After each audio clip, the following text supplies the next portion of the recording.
وَلَقَدْ يَسَّرْنَا الْقُرْآنَ لِلذِّكْرِ فَهَلْ مِن مُّدَّكِرٍ اعوذ باللہ من الشیطان الرجیم بسم اللہ الرحمن الرحیم بل هم في شك يلعبون فارتقب يوم تأتي السماء بدخان مبين يغشى الناس هذا عذاب أليم ربنا اكشف عنا العذاب إنا مؤمنون أنى لهم الذكرى وقد جاءهم رسول مبين ثم تولوا عنه وقالوا معلم مجنون إنا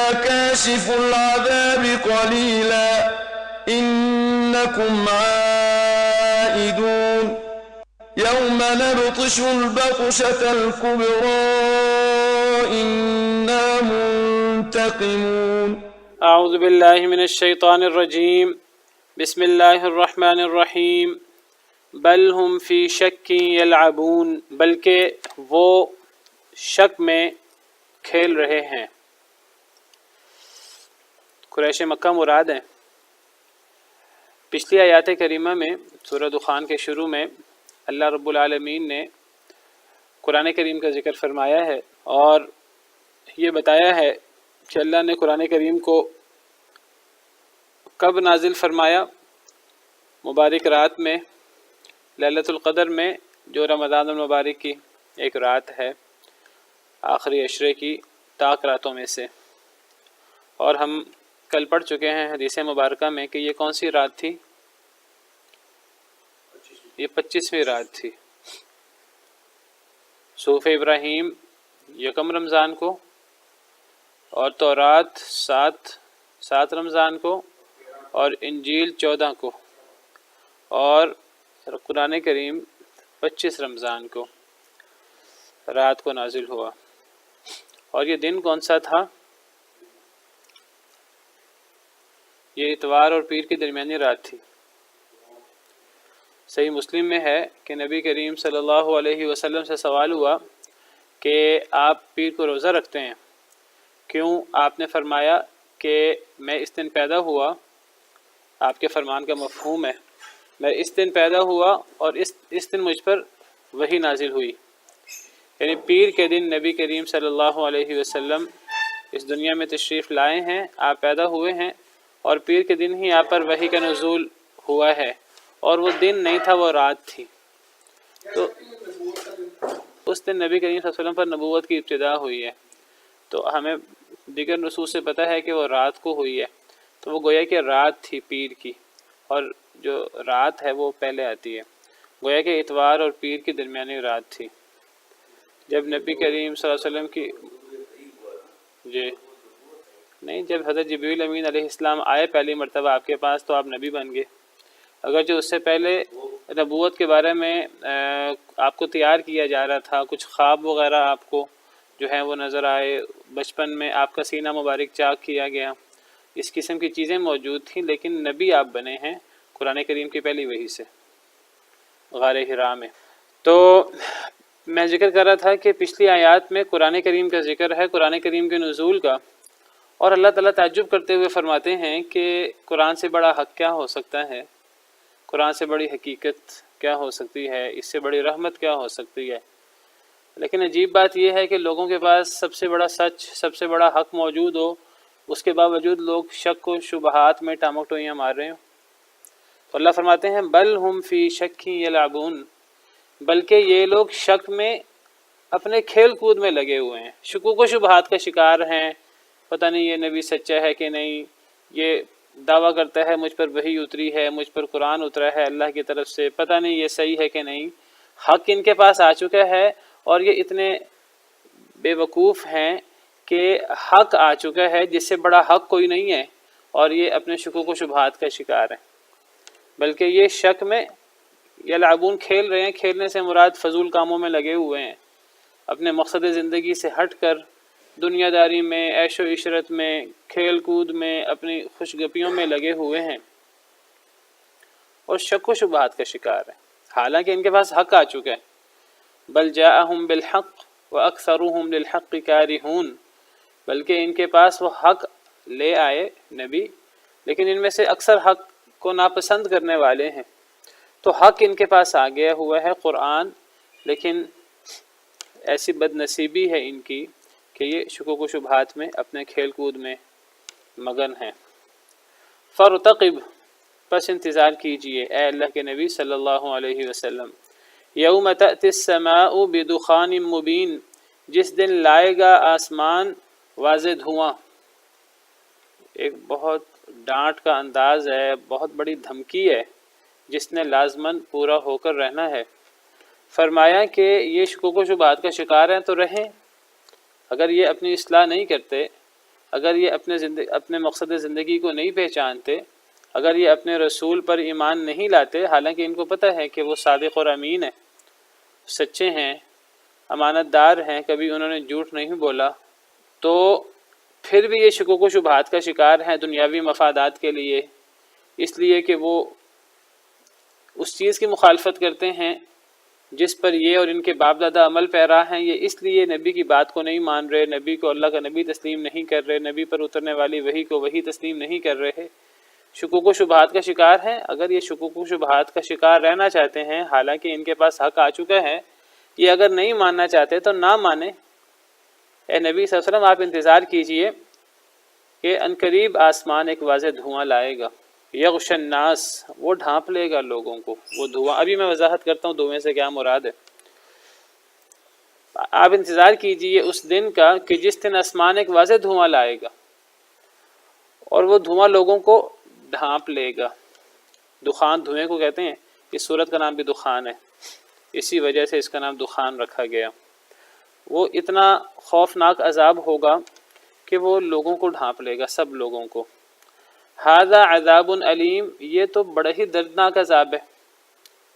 یعنی جب وہ اس دھوئیں کا، اس عذاب کا شکار ہوں گے تو کوئی منادی، ندا لگانے والا ندا لگائے گا، طنز کرتے ہوئے، مذاق اڑاتے ہوئے ان کا، ہاں تم تو مانتے نہیں تھے، تو اب بتاؤ اب تمہارا کیا حال ہے، اب کیسا دردناک عذاب ہے، پھر تم کس دردناک عذاب کا شکار ہو۔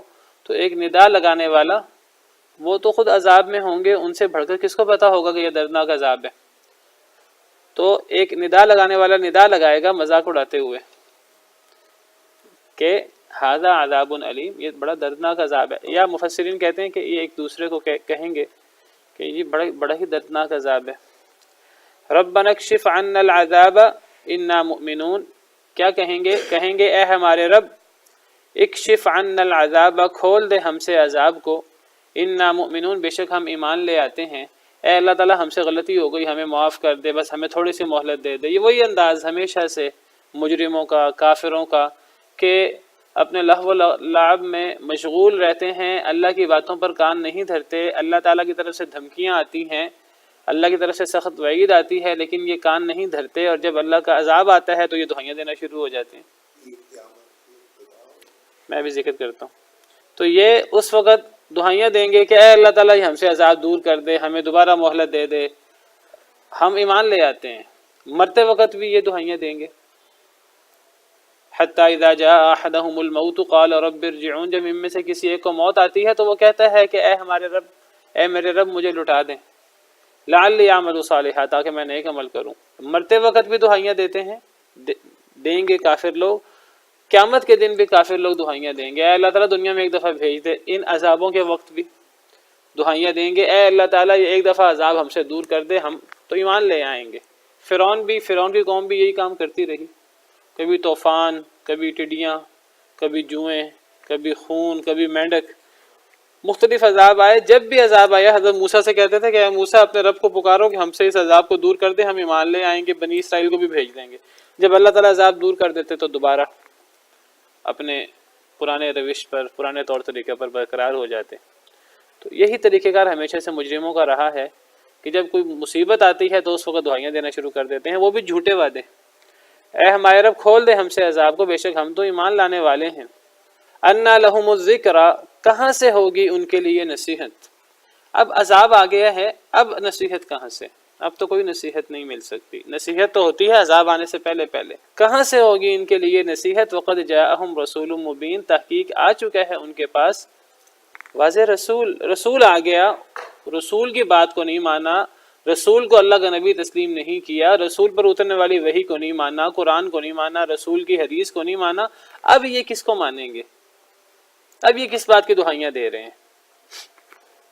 ان کے پاس کہاں سے نصیحت آئے؟ ان کے پاس رسول آیا تھا، اس کو تو مانا نہیں انہوں نے۔ آپ دیکھیں قرآن کریم میں جہاں بھی کفار کہتے ہیں جہنم میں ہوں گے، کہیں گے، سورہ ملک رات کو پڑھی جاتی ہے سونے سے پہلے اور قبر کے عذاب سے بچاتی ہے۔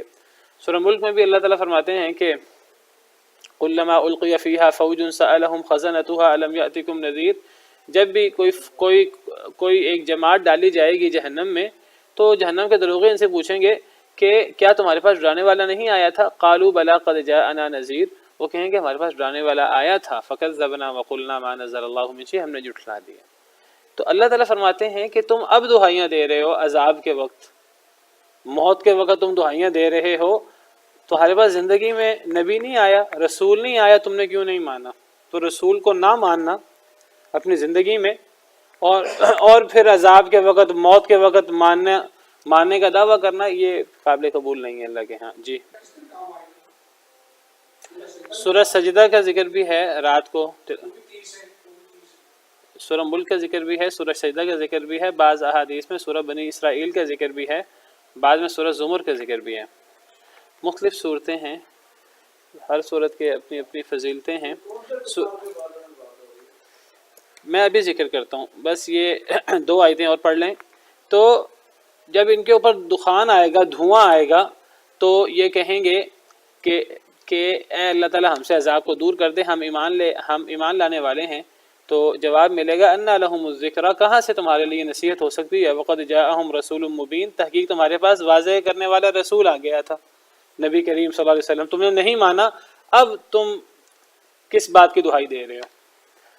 ثم تولوا عنہ، پھر وہ پھر گئے اس سے، رسول آیا تھا تمہارے پاس، تب تو تم نے مانا نہیں، تم پھر گئے اس سے، وہ پھر گئے اس سے، وقالوا، اور انہوں نے کہا، معلم، سکھایا گیا ہے، مجنون، دیوانہ ہے۔ رسول آیا تھا ان کے پاس، رسول کو تو وہ برا بلا کہتے رہے اور رسول کی تنقید کرتے رہے، رسول کے بارے میں کہتے رہے کہ یہ تو سکھایا گیا ہے، اس کو تو کسی نے سکھا دیا ہے کہ اس طرح دعویٰ کرو، جھوٹ موٹ، تو یہ غلط سلط دعویٰ کر رہے ہیں ہمارے سامنے۔ وہ نبی کریم صلی اللہ علیہ وسلم کو سچا نبی نہیں مانتے تھے، کہتے تھے یہ تو سکھایا ہوا ہے، یہ سیکھ آیا ہے کسی یہودی سے، کسی عیسائی سے، تو جو تورات و انجیل کی آیتیں ہیں انہی آیتوں کو عربی زبان میں ڈھال کر ہمارے سامنے اللہ کے کلام کے طور پہ پیش کرتا جا رہا ہے، یہ کہیں سے سیکھ کر آ رہا ہے اور کہیں سے سیکھ کر ہمارے سامنے دعویٰ کر دیتا ہے کہ میں اللہ کا نبی ہوں۔ نعوذ باللہ، نعوذ باللہ۔ وہ یہ کہتے تھے تمہارے اللہ تعالیٰ فرماتے ہیں کہ اب ان کو نصیحت کیسے مل سکتی ہے؟ اب یہ دہائیاں کیوں دے رہے ہیں کہ اے اللہ تعالیٰ ہمیں دوبارہ مہلت دے، اے اللہ تعالیٰ ہم سے عذاب دور کر دے، ہم ایمان لے آئیں گے۔ اللہ فرماتے ہیں رسول آئے تھے، انہوں نے رسول کو نہیں مانا، انہوں نے کیا کہا؟ انہوں نے رسول کو کہا کہ یہ سکھایا ہوا ہے، یہ پھر گئے تھے، انہوں نے کہا تھا یہ سکھایا ہوا ہے، مجنون، دیوانہ ہے، والعیاذ باللہ۔ یہاں تو ذکر نہیں ہے، دیگر آیات میں ہے کذاب کہتے رہے، ساحر کہتے رہے، اور پتہ نہیں کیا کیا کہتے رہے۔ اللہ فرماتے ہیں انا کاشف العذاب قلیلا، بے شک ہم کھولنے والے ہیں عذاب کو بہت تھوڑا، یعنی ہم تو عذاب کو بہت تھوڑا کھولتے ہیں۔ انکم عائدون، بے شک تم دوبارہ لوٹنے والے ہو۔ مطلب یہ ہے کہ یہ عذاب اگر کھلے گا بھی تو تھوڑی دیر ہی کھلے گا، اگر یہ عذاب کھل بھی جائے تم سے تو کیا پھر موت نہیں آنی؟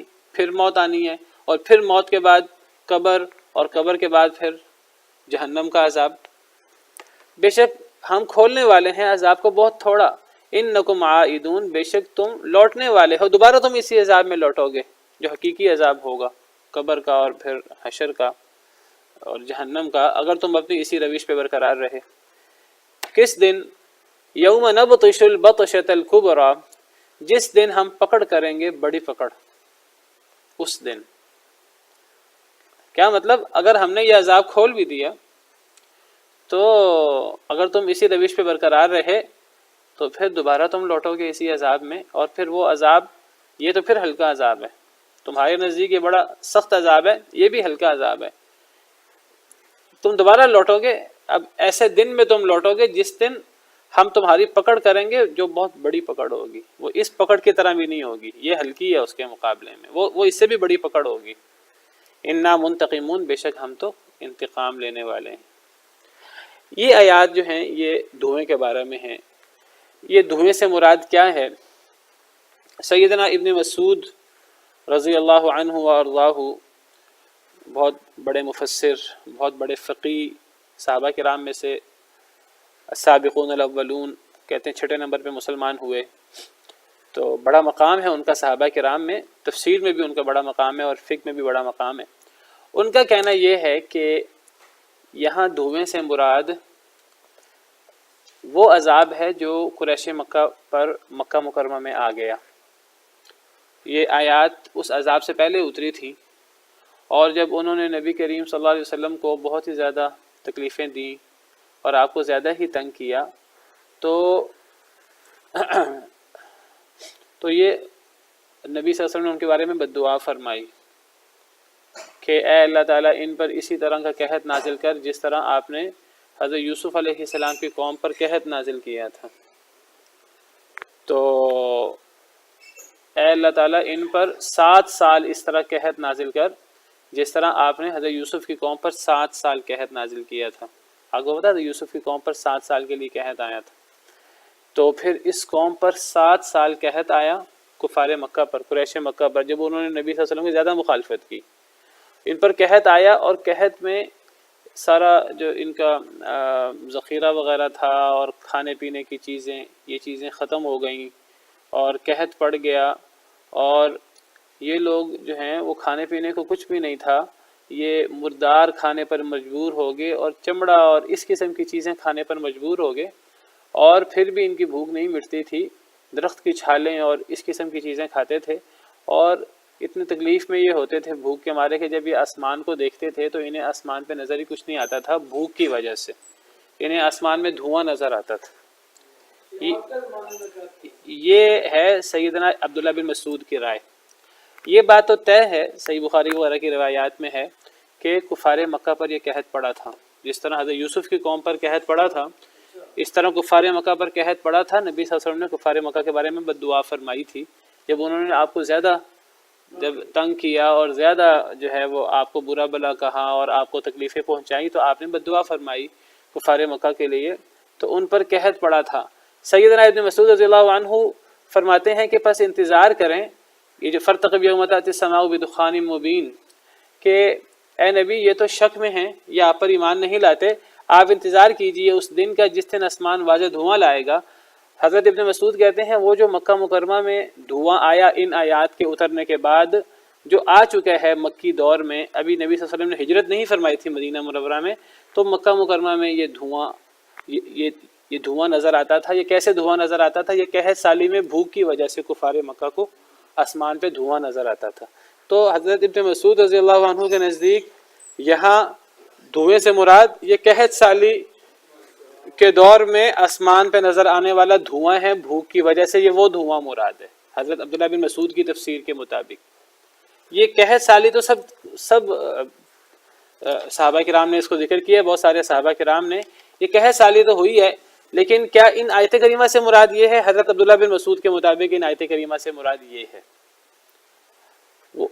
وہ کہتے ہیں کہ یہ سورہ دخان مکی دور کی شروع دور کی صورت ہے، تو ابھی تو قحط سالی نہیں آئی تھی، تو اللہ تعالیٰ نے دھمکی دی ہے قریش مکہ کو، جس طرح ان کو دھمکی دی گئی کئی مرتبہ، اگر تم ایمان نہیں لاؤ گے تو تم پر اللہ کی طرف سے عذاب آئے گا، اگر تم ایمان لاؤ گے تو اللہ کی طرف سے نعمتیں آئیں گی، تو ان کو دھمکی دی گئی اگر تم ایمان نہیں لاؤ گے تو پھر تمہیں دھواں نظر آئے گا، اور پھر واقعی ہی جب یہ ایمان نہیں لائے تو مکہ مکرمہ میں ان پر قحط سالی ہوئی نبی صلی اللہ علیہ وسلم کی بد دعا کی وجہ سے، اور پھر ان کو بھوک کی وجہ سے دھواں نظر آتا تھا۔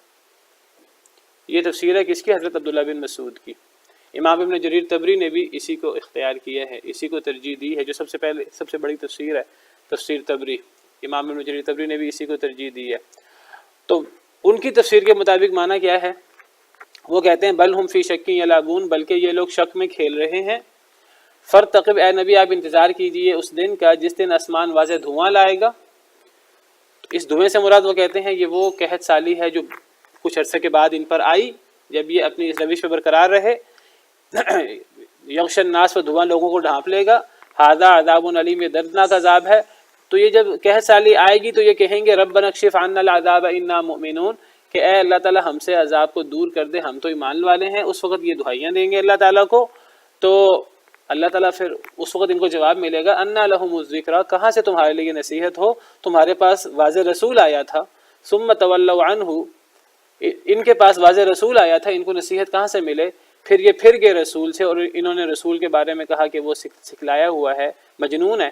پھر اللہ نے فرمایا کہ انا کاشف العذاب قلیلا، ہم یہ عذاب تھوڑی دیر کے لیے کھول دیں گے۔ انکم عائدون، لیکن تم اگر اپنے روش پہ برقرار رہے تو تم اس عذاب میں دوبارہ لوٹو گے۔ کس دن؟ یوم نبطش البطشۃ الکبریٰ، جس دن ہم بڑی پکڑ کریں گے تمہاری، نبطشو ہم پکڑ کریں گے، البطشۃ الکبریٰ بڑی پکڑ۔ حضرت ابن مسعود کے مطابق یہاں بڑی پکڑ سے مراد جنگ بدر کا دن ہے، اور وہ بھی آ گیا۔ وہ اس دھوئیں سے بھی بڑا عذاب تھا ان کے لیے، کفار کے لیے۔ یہ تفسیر ہے کس کی؟ سیدنا عبداللہ بن مسعود کی۔ صحیح بخاری میں حضرت عبداللہ بن مسعود سے مروی ہے، یہ صحیح بخاری حدیث نمبر 1007۔ تو حضرت عبداللہ بن مسعود رضی اللہ عنہ سے مروی ہے، فرماتے ہیں ان النبی صلی اللہ علیہ وسلم لما رأى من الناس ادبارا، کہ جب نبی کریم صلی اللہ علیہ وسلم نے لوگوں میں انکار دیکھا، ادبارن کا مطلب ہوتا ہے کہ منہ موڑنا، پیٹ کر لینا۔ جب لوگوں نے نبی کریم صلی اللہ علیہ وسلم کی بات نہیں مانی، آپ کو نبی تسلیم نہیں کیا، آپ پر اترنے والی وحی کو تسلیم نہیں کیا، تو پھر نبی صلی اللہ علیہ وسلم نے فرمایا اللہم سبع کسبع یوسف، اے اللہ 7 سال یوسف کے 7 سالوں کی طرح۔ آپ نے بد دعا فرمائی، صحیح بخاری کی روایت۔ فأخذتهم سنة، تو انہیں قحط نے آ لیا، حصت کل شیء، جس قحط نے ہر چیز کو ملیا میٹ کر دیا، ہر چیز کو، ہر پھل کو، کھانے کی چیز کو اس قحط نے ختم کر دیا۔ حتی اکلوا الجلود والمیتۃ والجیف، حتیٰ کہ انہوں نے چمڑے کھائے، مردار کھائے، اور تو وہ یہ چیزیں کھا گئے۔ وَيَنظُرَ أَحَدُهُمْ إِلَى السَّمَاءِ، دیکھتا تھا ان میں سے ایک شخص آسمان کی طرف، فَيَرَى الدُّخَانَ، تو وہ اس کو دھواں نظر آتا تھا، مِنَ الْجُوعِ، بھوک کی وجہ سے، بھوک کی وجہ سے اس کو شدت بھوک اور پیاس کی وجہ سے اس کو آسمان پوری طرح نظر کام نہیں کرتی تھی، تو دھواں نظر آتا تھا۔ فَأَتَاهُ أَبُو سفیان، تو ابو سفیان آئے نبی کریم صلی اللہ علیہ وسلم کی خدمت میں۔ ابو سفیان آپ کو پتہ ہے بعد میں مسلمان ہوئے ہیں، فتح مکہ کے قریب۔ ابو سفیان کافر تھے، وہ آئے، فقال، انہوں نے کہا یا محمد انک تأمر بطاعت اللہ وبصلۃ الرحم، اے محمد آپ تو اللہ کی اطاعت کا حکم دیتے ہیں اور ہمیں صلہ رحمی کا حکم دیتے ہیں۔ وَإِنَّ قَوْمَكَ قَدْ هَلَكُوا، آپ کی قوم ہلاک ہو گئی ہے، آپ ہمیں اللہ کی اطاعت کا حکم دیتے ہیں، ہم اللہ کی اطاعت کر لیتے ہیں، آپ ہمیں صلہ رحمی کا حکم دیتے ہیں۔ دیکھیں یہ جو پوری قوم ہے تو کافر، لیکن یہ آپ کی رشتہ دار ہے، آپ لوگوں کو صلہ رحمی کا حکم دیتے ہیں، تو ہم بھی تو آپ کے رشتہ دار ہیں، تو آپ اپنے رشتہ داروں کے لیے اللہ سے دعا کر دیں۔ ان کو پتہ تھا کہ نبی صلی اللہ علیہ وسلم دعا کریں گے تو دعا قبول ہو جائے گی، جس طرح فرعون کو پتہ تھا کہ حضرت موسیٰ دعا کریں گے تو عذاب ختم ہو جائے گا، پتہ ہوتا ہے لوگوں کو حقیقت کا، لیکن جب وہ عذاب ختم ہوتا ہے پھر لوگ جو ہے وہ دنیا کے دھوکے کا شکار ہو جاتے ہیں۔ تو ابو سفیان آئے، کہنے لگے اے محمد آپ تو اللہ کی اطاعت کا حکم دیتے ہیں، آپ صلہ رحمی کا حکم دیتے ہیں، یہ آپ کی قوم ہے، یہ ہلاک ہو رہی ہے، فادعوا اللہ لہم، آپ اللہ سے ان کے لیے دعا کر دیں۔ قال اللہ تعالی، اسی کے بارے میں اللہ نے فرمایا فارتقب یوم تأتی السماء بدخان مبین الی قولہ انکم عائدون یوم نبطش البطشۃ الکبریٰ فالبطش یوم بدر۔ بطشہ سے مراد حضرت ابن مسعود فرما رہے ہیں اس سے مراد بدر کا دن ہے۔ تو یہ ہے حضرت ابن مسعود کی رائے کہ یہاں دخان سے مراد وہ قحط سالی ہے جس میں بھوک کی وجہ سے ان کو دھواں نظر آتا تھا، اور اللہ فرماتے ہیں کہ ٹھیک ہے ہم عذاب کھول دیتے ہیں، اگر تم لوگ ایمان لے آئے تو ٹھیک ہے، نہ ایمان لائے تو پھر ایک بڑی پکڑ تو پھر دوبارہ آئے گی، وہ اس سے بھی بڑی پکڑ ہوگی۔ اس سے مراد حضرت ابن مسعود فرماتے ہیں اس سے مراد بدر کا دن ہے جس میں 70 مردار ہو گئے، 70 جو ہیں وہ قیدی بن گئے۔ پھر فرماتے ہیں حضرت ابن مسعود وقد مزت الدخان والبطشۃ واللزام آیت الروم، حضرت ابن مسعود فرماتے ہیں دخان گزر چکا ہے. کون سا دخان؟ یہی فارتقب یوم تأتی السماء بدخان مبین. حضرت ابن مسعود فرماتے ہیں کہ یہ دخان گزر چکا ہے. حضرت ابن مسعود بعد میں یہ واقعہ بیان کر رہے ہیں، گویا کہ ان کے نزدیک مکی دور میں یہ دھواں گزر چکا ہے. یہ نشانی تھی اللہ کی، یہ گزر چکا ہے، اللہ کا عذاب تھا، یہ نبی صلی اللہ علیہ وسلم کا ایک معجزہ تھا، یہ گزر چکا ہے. والبطشہ بھی گزر چکا ہے، یعنی بدر کا دن وہ بھی گزر چکا ہے. حضرت ابن مسعود بعد میں بیان فرما رہے ہیں یہ بدر کا دن بھی گزر چکا ہے جو عذاب تھا کافروں کے لیے. واللزام، لزام قرآن کریم میں ایک عذاب کا ذکر ہے جس کے ساتھ لزام کا ذکر ہے.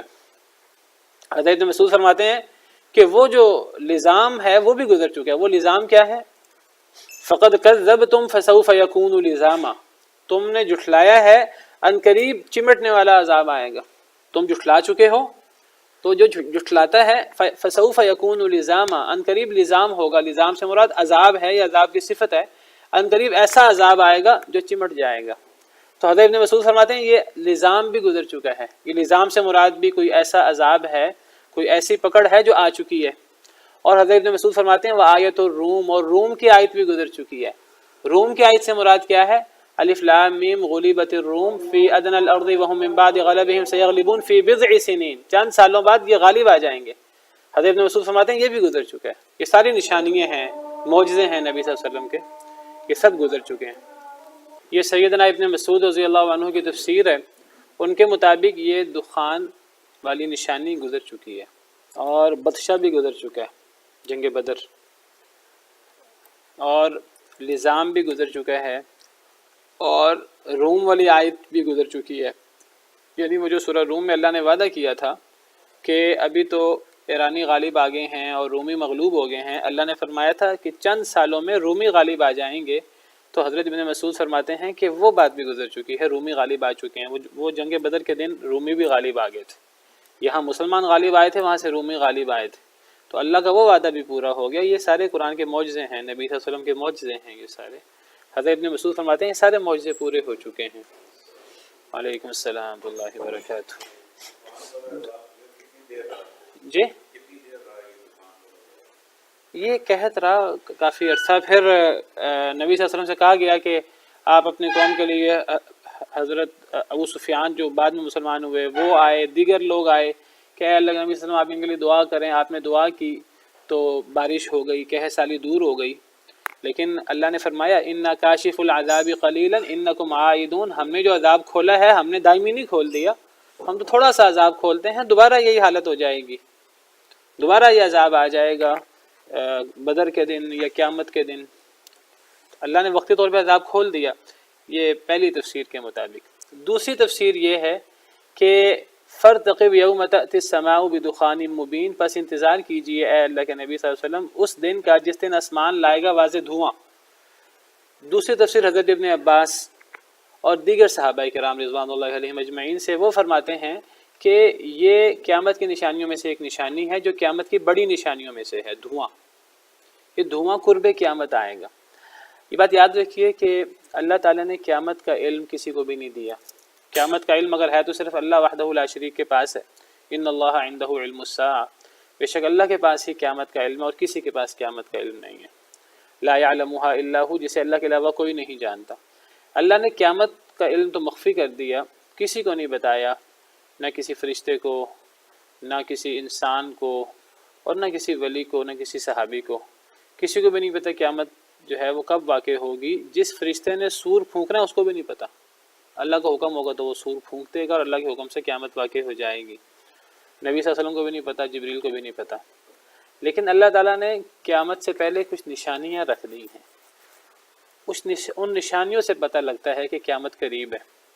اور قیامت کے بارے میں اللہ تعالیٰ قرآن کریم میں جگہ جگہ فرما چکے ہیں کہ قیامت قریب ہے.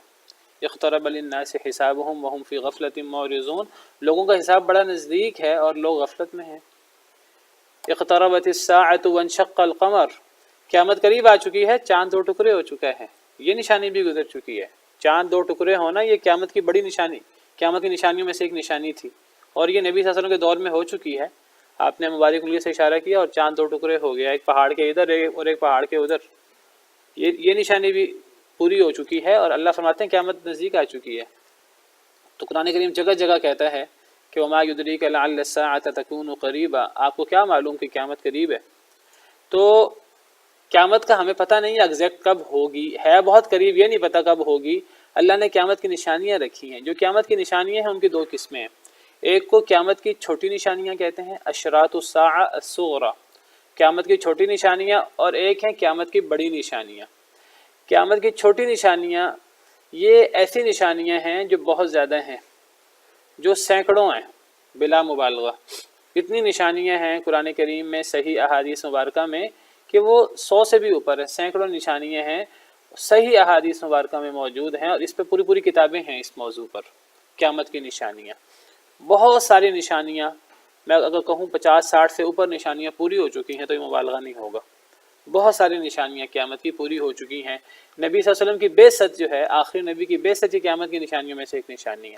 آپ کی وفات قیامت کی نشانیوں میں سے ایک نشانی ہے۔ آپ کے دور میں قیامت کی کتنی نشانیاں پوری ہو گئیں، جیسے میں نے کہا کہ چاند کا 2 ٹکڑے ہونا، اور پھر جنگ جمل، جنگ صفین صحابہ کرام کے دور میں 2 جنگوں کا ہونا، یہ بھی نبی صلی اللہ علیہ وسلم نے پیش گوئی فرمائی تھی۔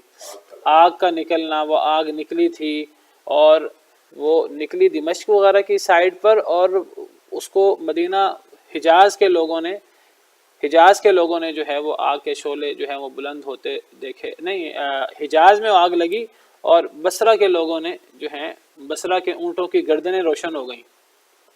حدیث میں اس قسم کے الفاظ ہیں۔ مکہ مدینہ کے علاقے کو حجاز کہتے ہیں۔ تو مدینہ منورہ میں وہ آگ لگی تھی۔ آج بھی وہاں ایسا علاقہ ہے جو سیاہ ہے، سارا پورا کا پورا پہاڑ، اس کو جبل محروق کہتے ہیں، پہاڑ پورا کا پورا جلا ہوا ہے۔ اتنی جبل محروق، جلا ہوا پہاڑ، تو وہ اتنی اونچی آگ تھی کہ وہ اتنے دور کے علاقے میں جانوروں کی گردنیں روشن ہو گئیں آگ کی وجہ سے۔ تو یہ جی یہ جس طرف کعب بن اشرف کا قلعہ ہے اس سائڈ پہ، کعب بن اشرف کا قلعہ ہے اس سائڈ پہ جبل محروق آتا ہے۔ بہت ساری نشانیاں جو ہیں پوری ہو چکی ہیں۔ ایک ہے قیامت کی بڑی نشانیاں۔ جو بڑی نشانیاں ہیں، بڑی نشانیوں کے بارے میں 2 باتیں اہم ہیں، میں پہلے بھی بیان کر چکا ہوں۔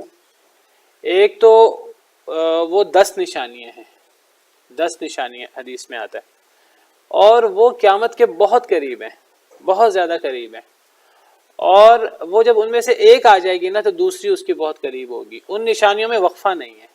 جو دوسری نشانیاں قیامت کی، ان میں لمبا وقفہ بھی آ جاتا ہے، 100 سال کا وقفہ بھی، ممکن ہے 1000 سال کا وقفہ بھی ہو، جس طرح چاند کا 2 ٹکڑے ہونا۔ اور بہت سی نشانیاں قیامت کی آج پوری ہو رہی ہیں، زنا پھیل جائے گا، علم کم ہو جائے گا، اور یہ چیزیں آج قیامت کی نشانیاں پوری ہو رہی ہیں۔ بدو جو ہیں وہ عمارتیں بنانے میں مقابلہ کریں گے، لمبی لمبی عمارتیں بنانے میں۔ تو یہ نشانیاں، اب کئی نشانیوں میں 1000 سال، 1500 سال کا وقفہ ہے، لیکن جب بڑی نشانی ایک بھی آ جائے گی تو یاد رکھیے دوسری نشانی قریب ہوگی۔ جیسے کہ تسبیح کا دانہ گر جاتا ہے تو پھر باقی دانے برقرار نہیں رہتے، باقی دانے بھی گر جاتے ہیں۔ تو بڑی نشانیاں جو ہیں وہ اس طرح ہیں، وہ قریب ہیں، اور وہ قیامت کے بہت قریب ہیں۔ قیامت ان کے بعد زیادہ لمبا عرصہ پھر نہیں ہوگا، پھر قیامت آ جائے گی۔ ان بڑی نشانیوں میں سے دخان ہے، دوسری تفسیر کے مطابق، حضرت ابن عباس رضی اللہ عنہ وغیرہ کی تفسیر کے مطابق۔ یعنی یہ جو حضرت ابن مسعود جو فرما رہے ہیں، ایک تفسیر ہے کہ دخان سے مراد وہ ہے، ایک تفسیر وہ ہے۔ دوسری تفسیر حضرت ابن عباس وغیرہ کی، دیگر صحابہ کرام کی، کہ یہاں جو دخان کا ذکر اللہ نے فرمایا، اس دخان سے مراد وہ جو قیامت کی بڑی نشانیوں میں سے ایک نشانی ہے، تو وہ مراد ہے۔ تو حدیث مبارکہ میں ہے، صحیح مسلم کی، صحیح بخاری وغیرہ کی روایات میں ہے کہ حضرت حذیفہ فرماتے ہیں کہ ایک دفعہ نبی کریم صلی اللہ علیہ وسلم نے ہم پر جھانکا، وَنَحْنُ نَتَذَاكَرُ، ہم گفت و شنید کر رہے تھے، مذاکرہ کر رہے تھے، بات چیت کر رہے تھے آپس میں۔ آپ نے فرمایا مَا تَذَاكَرُونَ، تم کیا آپس میں بات چیت کر رہے ہو؟ قالوا، انہوں نے کہا نذکر الساعہ، ہم قیامت کا ذکر کر رہے ہیں، قیامت کے بارے میں بات چیت کر رہے ہیں۔ دیکھیے صحابہ کرام جو ہیں وہ نبی صلی اللہ علیہ وسلم کی تربیت یہ تھی کہ وہ قیامت کو یاد رکھتے تھے اور قیامت کے بارے میں گفتگو کرتے تھے، قیامت واقع ہوگی، جنت جہنم اور یہ چیزیں۔ قال، آپ نے فرمایا انہا لن تقوم، وہ ہرگز نہیں قائم ہوگی، حتی ترون قبلہا 10 آیات، حتیٰ کہ تم اسے پہلے 10 نشانیاں دیکھو۔ یہ جو 10 نشانیاں ہیں یہ اشراط الساعۃ الکبریٰ ہیں، یاد رکھیے، یہ بڑی نشانیاں ہیں قیامت سے پہلے۔ فذکر الدخان، آپ نے دھوئیں کا ذکر کیا، پہلی نشانی ہی دھواں ہے، صحیح مسلم کی روایت ہے۔ والدجال، دجال کا ذکر فرمایا۔ والدابۃ، دابۃ الارض نکلے گا، ہوگا جانور لیکن انسانوں کی طرح کلام کرے گا، قرآن میں بھی ذکر ہے اس کا۔ وطلوع الشمس من مغربها، سورج کا مغرب سے نکلنا۔ ونزول عیسی ابن مریم، حضرت عیسیٰ کا نزول، حضرت عیسیٰ فوت نہیں ہوئے ابھی، ان کا نزول ہوگا قرب قیامت، یہ بھی قیامت کی نشانی ہے جس کے بارے میں پچھلی صورت میں ہم پڑھ چکے ہیں۔ ویأجوج وماجوج، یاجوج ماجوج، وثلاثۃ خسوف، اور 3 خسوف، 3 دفعہ زمین میں دھنسنا، ایک مشرق میں ہوگا، لوگ دھنس جائیں گے، پوری قومیں یا پورے شہر دھنس جائیں گے زمین کے اندر۔ پہلے بھی اللہ نے لوگوں کو دھنسایا ہے عذاب کے طور پر، شہروں کو دھنسایا ہے۔ قرب قیامت بڑی قومیں یا بڑے شہر، زمین کے ٹکڑے زمین کے اندر دھنس جائیں گے۔ 3 جگہ ہوگا، ایک مشرق میں، ایک مغرب میں، اور ایک جزیرۃ العرب میں۔ اور آخری جو نشانی ہے وہ آگ ہے جو یمن سے نکلے گی، لوگوں کو ان کے محشر کی طرف لے کے جائیں گی۔ آگ، اچانک آگ بھڑک اٹھے گی۔ ایک تو آگ کی نشانی گزر چکی ہے، وہ چھوٹی نشانیوں میں سے ہے۔ ایک بڑی نشانیوں میں سے آگ لوگوں کے پیچھے لگ جائے گی اور وہ لوگوں کو دھکیل کر لوگوں کے پیچھے آہستہ آہستہ چلتی رہے گی، لوگ اس کے آگے جاتے رہیں گے۔ وہ آگ انہیں یمن سے نکلے گی اور وہ آگ لوگوں کو ارض محشر شام کی طرف آگ لوگوں کو اکٹھا کرے گی۔ تو یہ 10 نشانیاں بنتی ہیں جن کو اشراط الساعۃ الکبریٰ کہتے ہیں۔ ان میں سے دخان بھی ہے، ان میں سے دھواں بھی ہے۔ تو حضرت ابن عباس رضی اللہ عنہ وغیرہ کے نزدیک فرتقب یوم تأتی السماء بدخان مبین سے مراد یہ دھواں ہے جو قرب قیامت ہوگا۔ اب ان کے نزدیک جب یہ مراد ہے، اور امام ابن کثیر اور دیگر مفسرین اس تفسیر کو زیادہ بہتر قرار دیتے ہیں، وہ تفسیر بھی صحیح ہو سکتی ہے حضرت ابن مسعود کی، وہ اور یہ تفسیر بھی صحیح ہو سکتی ہے، اختلاف ہے۔ لیکن تفسیروں میں اختلاف کا مطلب یہ نہیں کہ وہ واقعہ ہوا ہی نہیں، وہ واقعہ ہو چکا ہے، اس میں تو اتفاق ہے سب کا۔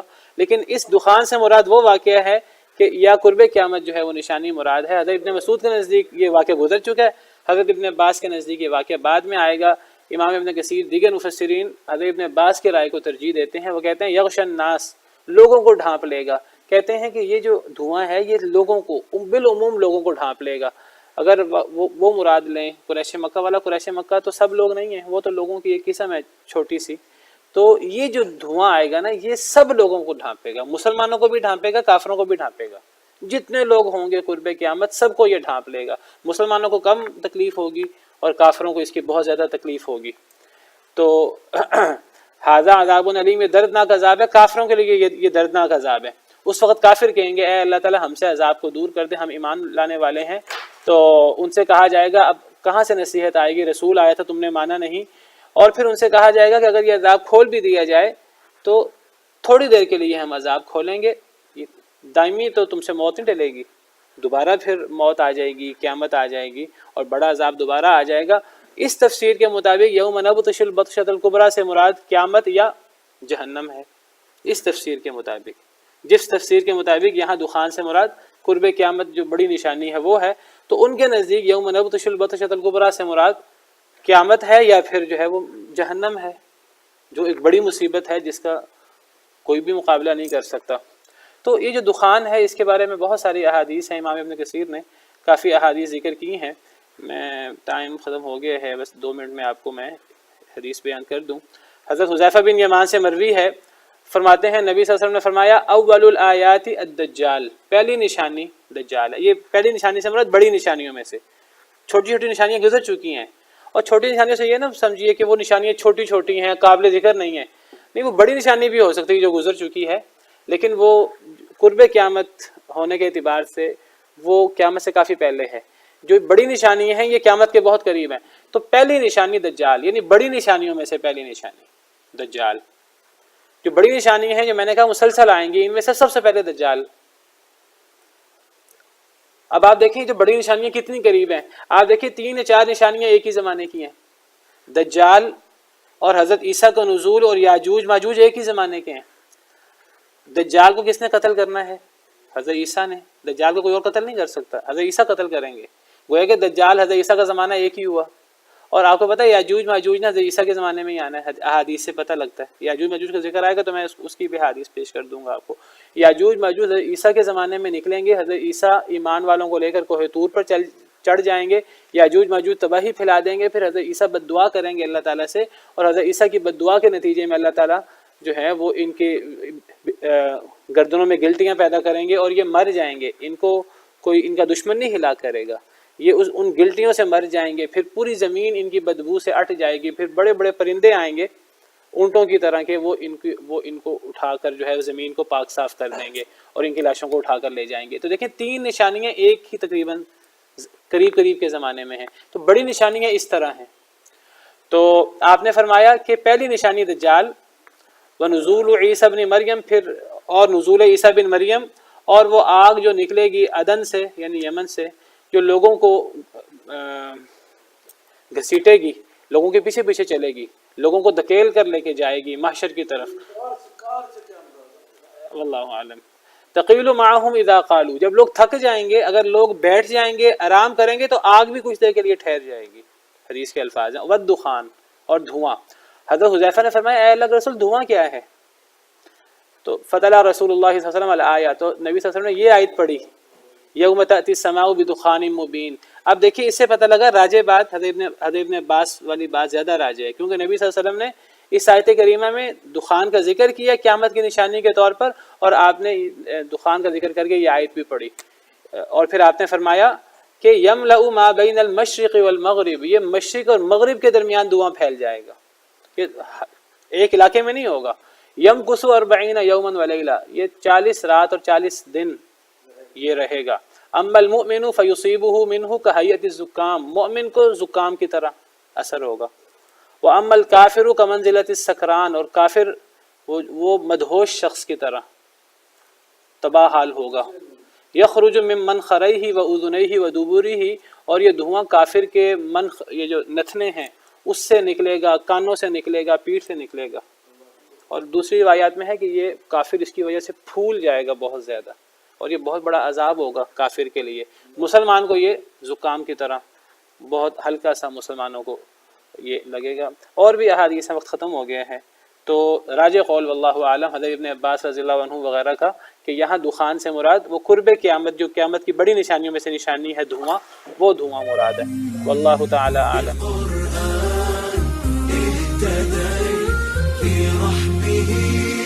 تحلو الحياة شوقا